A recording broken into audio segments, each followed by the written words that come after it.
Canada is full of beauty, diversity, and opportunity.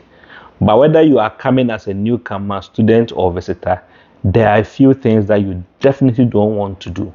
Trust me, there are cultural norms and social rules here that you might not know about, and breaking them could land you in some awkward or even illegal situations. So if you are planning to live in this great white north, grab a coffee, stick around, because today I'm sharing 11 things not to do in Canada. These tips could save you from major headache. Whether you are a newcomer, an international student, or even a seasoned visitor, getting familiar with the do's and don'ts in Canada can make a huge difference in your experience.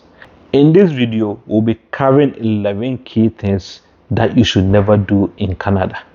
So stick around until the end, because I'll be giving some useful tips on how to navigate these cultural norms, and I'll share with you how you can book a one-on-one session with me if you have more questions about life in Canada that you want to engage me personally on. Number one, I would say don't underestimate the weather. One of the first things newcomers often underestimate is the Canadian weather. Winter can be brutal, especially in provinces like Manitoba, Saskatchewan, or Alberta. In some areas, temperatures can drop to minus 30 degrees Celsius or lower. Just to give you context, water freezes at zero. But it's not just about the cold winter. Some areas like Toronto or Vancouver can have hot, humid summers, so you need to be prepared for the extreme temperatures. And it's in Canada that you can sometimes have 4 different seasons in one day. You can wake up and it's cold, afternoon is getting a little warm, evening is getting hotter, night you cannot even sleep. So be prepared for some of this extreme weather. And just to give you an example, in February 2024, the Weather Network reported a record-breaking cold wave in parts of Ontario with wind chill as low as minus 40. So you can imagine even those in Ontario are even feeling it sometimes. So it's almost everywhere. Even though we in Manitoba and Saskatchewan are complaining about the cold, those up there are not even left out. Several people were hospitalized due to frostbites after being outdoor without adequate winter gear. So my advice is don't come to Canada without the proper clothing for all seasons, especially now that we are going into winter. If you are coming during these times, make sure you are prepared for the cold weather. Invest in a good winter coat, boots, and thermal wear if you are in a cold region. And remember, it's better to overdress than to freeze. Number 2, I would say don't skip saying sorry or thank you. Canadians are known for their politeness, and saying sorry and thank you is more than just good manners. It's part of everyday life here. Whether you accidentally bump into somebody or receive a service, a simple sorry or thank you goes a long way. Forgetting these words can come off as rude, even if it wasn't intentional, so be aware of this. A recent CBC report highlighted that politeness is one of Canada's defining traits, and in a recent study, over 90% of Canadians said they apologize regularly, even if it's not their fault. And I've seen this firsthand where I work with people who are almost saying sorry. And for somebody who is coming from a different culture, initially it was a shock. I'm like, why are you even apologizing? It wasn't even your fault. But to them, it comes naturally. So my advice is, if you are coming here, make sure you are always polite, even if the situation is intense. In Canada, being courteous will open doors for you, literally and figuratively. Number 3, I would say don't ignore recycling rules. Canada takes recycling and waste management very serious. In most cities, you will find separate bins for garbage, recyclables, and organic waste, and you are expected to follow these rules. Tossing your recyclables into the trash can lead to fines or even angry neighbors, because they will be watching you to make sure that you are abiding by these rules. If the bins are there and you are not using them, then you are going to find yourself among some angry neighbors. So always pay attention to the waste bins and sort your trash properly. Get familiar with what is recyclable and compostable in your area, because it can vary by province and even sometimes by city. So in your city that you find yourself, make sure you know what is recyclable and what goes into the compost. That way you will know where to put what in which bin.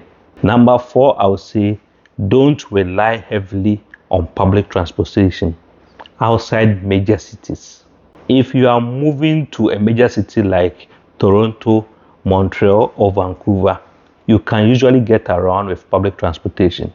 But in smaller cities or rural areas, public transit options are extremely limited.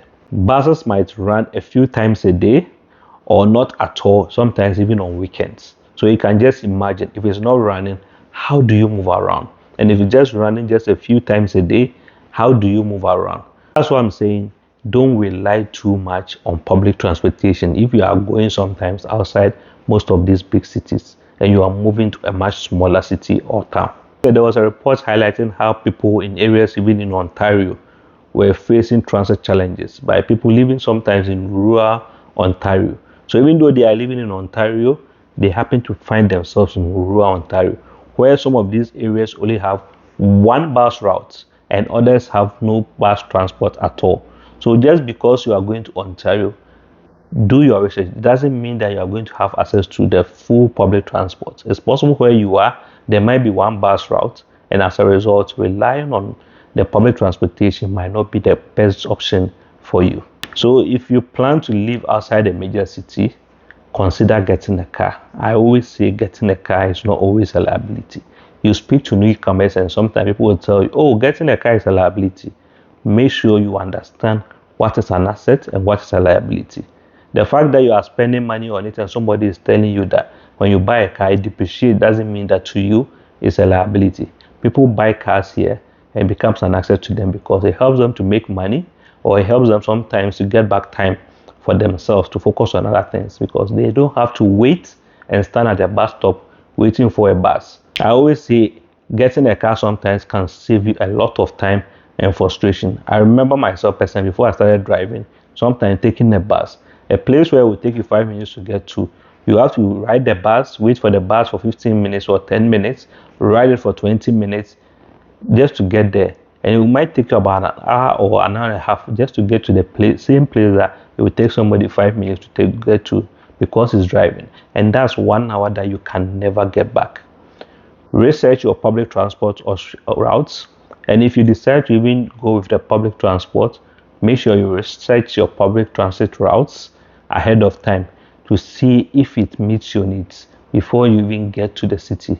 This can apply to when you are looking for accommodation and other stuff. Make sure you've done this research because it's going to go a long way to affect how much time you waste in a day. Number 5, don't forget to tip in restaurants. In Canada, tipping is not optional.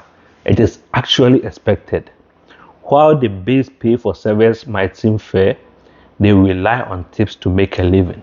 And I remember we traveled to Montreal recently, and one of the people in our group decided not to tip. The waiter actually came out and told him that you are supposed to tip because the tip is what they used to pay us. So if you have enjoyed my good service and you didn't tip me, you're actually costing me money serving you because I could have focused on other people. A typical tipping rate in Canada is between 15 to 20%. So for every serving, they are expecting you to tip them around 15 to 20%. And it's going to a point where even in some restaurants, you get there and there's no option for you to select no tipping because they find ways to make sure that you tip. And some even build it into your bill ahead of time. So when they receive the bill, the tip will actually be inbuilt. If you want to consider skipping the tip, make sure it is only when maybe the service is terrible because it can be seen as disrespectful. Because if you skip the tip, you are telling the waiter or the waitress that the service that they provided you was actually terrible. And sometimes they will come out and ask you why, because they want to know what they did wrong. Because they will go above and beyond to serve you because they know you'll be tipping them ahead of them. The recent studies even showed that restaurant workers are struggling with inflation and tips have become an even essential part of their income, especially in 2024.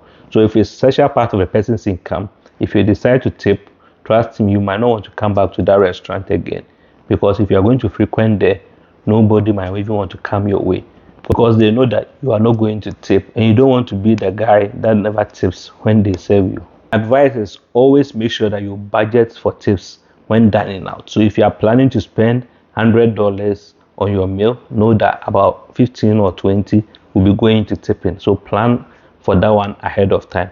And remember, tipping isn't just for restaurants, it's common in bars, hair salons, and even for taxis and Uber services.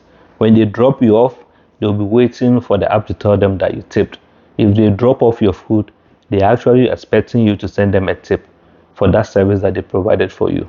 Number 6, I would say, don't litter or damage public spaces. Canada takes pride in its clean and well-maintained public spaces, and littering is taken seriously. Putting your trash on the ground, damaging public property, or not cleaning up after yourself can lead to fines and in some cases legal trouble. So make sure you are not doing any of this if you find yourself in Canada. Recently, we've seen an increase in fines for littering in Canada national parks, with some offenders being fined up to $500 for leaving trash behind. So you can imagine, if people are getting fined for leaving trash behind in a park, just imagine if you decide to deface a public property, how much it's going to cost you. Always clean up after yourself, especially in public parks, beaches, and other shared spaces. It is not just about avoiding fines, it's about respecting the environment and the community you find yourself in. Don't leave trash expecting somebody else to be paid to come and pick them up. If everybody is cleaning up after themselves, there will be no need to pay somebody to come and do the cleaning, and we all enjoy clean spaces. Number 7, don't assume everyone speaks French or English frequently. Even though Canada is a bilingual country, don't assume everyone speaks French or English frequently. Canada is actually a bilingual country, but that does not mean everyone speaks both French and English fluently. In Quebec, French is the primary language, and in many other provinces, English is the dominant language. Assuming everybody speaks both can lead to some awkward situations. I remember my own experience where I found myself in Montreal and I was expecting people to speak English, but they were expecting me to speak French to them. So don't go assuming that people speak these languages fluently. Companies are actually getting incentivized to employ people who speak French because they want people to speak French, and they want you to speak French if you are living in there, because most people are expected to communicate in French because Montreal or in those areas, French is the dominant language, and they want people to continue pushing that French. If you are moving to Quebec, know that learning French might be essential. In other parts of Canada, being fluent in English is usually enough. By learning a few words of French can be helpful in certain regions because it will help you to communicate and engage with people, like asking for directions and sometimes being able to read some signs, because most times signs will be displayed in English and French. And if it's not in English, it might be in French. And if you know some French, you will be able to at least read and understand it. Number 8, I would say don't jaywalk or disobey pedestrian signals. Jaywalking or crossing the streets without a crosswalk is not just dangerous, it is legal in Canadian cities. Disobeying pedestrian signals can lead to fines and is strictly enforced in places like Vancouver, Toronto, and Montreal. Sometimes you can have some police people hanging around just to watch and arrest people who are jaywalking. So if you do is something that you might be doing freely in your home country, know that this is something that is frowned upon in Canada, and you are expected to obey the pedestrian signals. The last thing you want to do is waste your money on a fine just because you decide not to obey pedestrian crossing. I always say that always use crosswalks and wait for the pedestrian signal before crossing the street. Don't just jump into the street because it's red and there's no car coming. It might seem like a small thing, but it's a serious issue, and fines can sometimes be very steep. Number 9, don't overstay your visa or permit. Whether you are in Canada on a study visa, work permit, or as a tourist. Staying longer than your visa allows is illegal. Immigration authorities take overstaying very seriously, and it can lead to deportation or even ban from re-entering the country. Remember, in 2023, there was a report that highlighted the case of an international student who overstayed his visa by just a few days and was denied re-entry into Canada for 5 years. So you can just imagine, the guy overstayed for just a few days, but he was denied re-entry for up to 5 years just because he didn't obey the rules of his visa and he overstayed. My advice to you is keep track of your visa expiring dates and apply for extensions well in advance. If you are a student and maybe your study permit is going to expire, you might try to possibly reapplying and extending it, seeking an extension. If you can't get an extension, sometimes you can apply for a visitor visa to help you to at least extend your time whilst you take care of other issues. Unsure about your visa status, my advice is consult an immigration advisor to avoid any issues. Make sure you understand the rules of your visa as soon as you get it. Don't expect us to be doing that research for you. It's your visa and you are going to pay those fines or suffer for it. So make sure you are understanding the rules, even if somebody else did the application for you. Then, don't overlook Indigenous land acknowledgments. Canada is becoming increasingly common to hear land acknowledgments at public events, especially in schools, workplaces, and government buildings. These acknowledgments recognize that the land we live and work on belongs to Indigenous people. Ignoring or dismissing these acknowledgments can be seen as disrespectful. Many Canadian universities and institutions have started making land acknowledgments a part of their formal process in 2024, reflecting the country's commitment to reconciliation with Indigenous communities. So when you hear a land acknowledgement, listen respectfully and take time to learn about the Indigenous history of the area you live in. It's a small gesture, but it goes a long way in showing respect for the people who were here first. Number 11, I would say don't assume healthcare is 100% free and fast. Canada's healthcare system is often praised, but it's not without flaws. While many essential services are covered, some things like dental care, prescription drugs, mental health services often require out-of-pocket payments. Additionally, wait times for specialist appointments or surgeries can be incredibly long. A report from the National Post showed that wait time for certain surgeries have increased in 2024, with some patients waiting for over a year for non-emergency procedure. So you can imagine having to wait for a year just for a non-emergency procedure. That's why sometimes you have some immigrants traveling back home just to go and have some of these procedures and come back because they can't wait for a year. What happens if they die during that period? Just because it's seen that it's non-emergency. I would advise you that don't rely solely on Canadian public health system.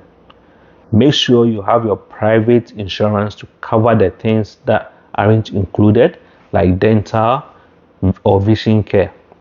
And be prepared to wait for certain services, especially if you need a specialist. To conclude, I'll say Canada is a beautiful country with so much to offer, but it's important to be aware of these 11 things not to do to avoid any unnecessary troubles. From respecting the weather and language differences to navigating the complex healthcare system, a little preparation goes a long way. If you still have questions or concerns about life in Canada, I've got you covered. You can book a one-on-one session with me using the link in the description area, where we can talk about anything you are curious about. Don't forget to hit the like button or subscribe to the channel for more tips on living in Canada, and hit the notification bell so you don't miss my next video. Thanks for watching. I'll see you in the next video. Until then, cheers.